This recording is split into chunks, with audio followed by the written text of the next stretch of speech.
Sabi niya, huwag na kayong mag-alala sa inyong buhay, kung ano yung iinumin, kung ano ang inyong kakainin, kung ano ang inyong magiging baro. Sinabi niya, ang inyong buhay, hindi ba mas mahalaga yan kaysa pagkain? Ang inyong buhay, hindi ba mas mahalaga yan kaysa inyong ibabaro? Mas mahalaga ang buhay natin. Ano ibig sabihin ng Panginoon dito? Huwag na kayong mag-alala. Ibig sabihin, kontento kayo kung ano ang nasa sa inyo. Do not worry.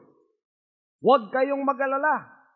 Sinabi niya, take no thought, why are you taking thought for your raiment? Sa inyong ibabaro, mga babae at mga anak ng lalaking mga anak ng Diyos. Sinabi niya, consider the lilies of the field, how they grow. They toil not, they spin not. And yet I say unto you that Solomon in all his glory was not arrayed like one of these. Kahit si Solomon na pinakamayaman daw, sa kanyang kalwalhatian, noong panahong siya ang pinakamayamang tao sa libutan, sabi niya, tingnan ninyo yung mga damo. Sabi niya, yung mga liryo sa kaparangan, yung lahat ay hindi nakapagbihis ng katulad ni Solomon. Mas pa sila. Ngunit sinasabi niya, ngayon, puputulin yan. Bukas, itatapon lang. Sinasabi ng Panginoon, siya ba ay ang mga liryo ba o yung mga damo ba ay mas higit pa sa inyo? Sinasabi niya, bukas, ngayon puputulin, bukas susunugin.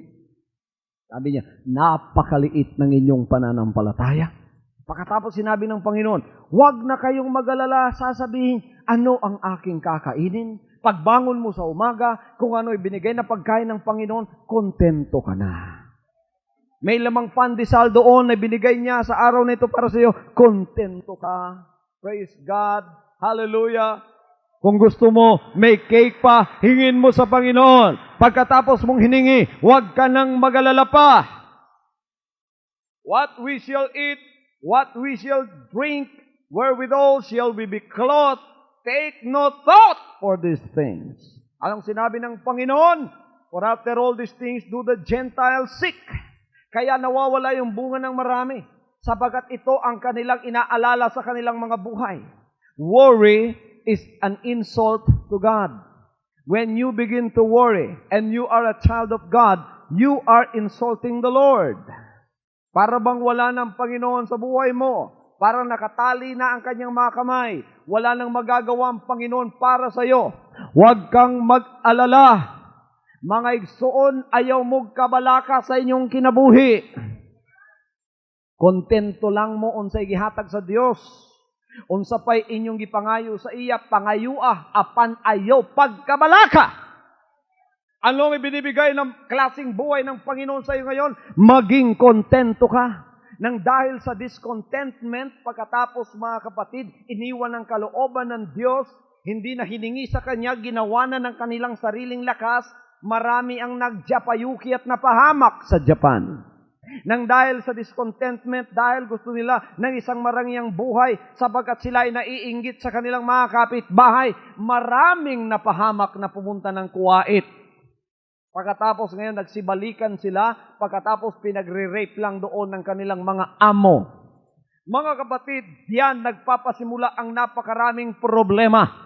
Nang dahil sa discontentment, ngunit hindi naman hiningi sa Panginoon, nagkaroon ng worry, ang isang tao ay nagnakaw upang kanya lamang maging kalugod-lugod sa harap ng kanyang asawa.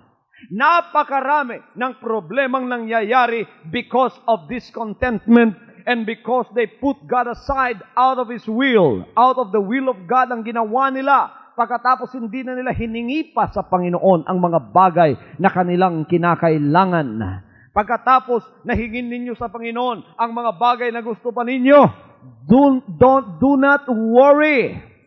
Let God do the work for you. But do not worry. Ano ang sitwasyon mo sa buhay ngayon? Kontento ka. Sabi ng Panginoon, don't worry about all of these things. Don't worry about material things. Don't worry about physical things. Don't worry about financial things. This is the essence of what the Lord is telling us. Because He said, the Father knoweth that you have need of all of these things even before you ask Him.